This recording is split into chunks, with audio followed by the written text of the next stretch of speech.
جبت لكم يا جماعه الايربودز الاوبو الاصليه دي الاوريجينال، مش هقول لك بقى سيمي اوريجينال والكلام ده، لا دي الاصليه من الشركه نفسها، وممكن تبحث على السايت بتاعهم وتشوف انها الاصليه ولا لا.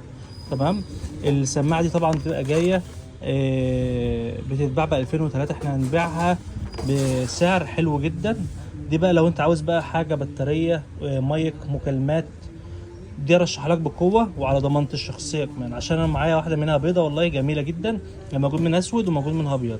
يعني انا واخد منها ما شاء الله مع الايفون جميله جدا جدا جدا، موجود منها الاسود والابيض. طبعا بيبقى جاي كده اللي هو البوكس بيبقى جاي دي برده معاها، يجي الورق بتاعها اهو، الورق والسيريال بتاعها.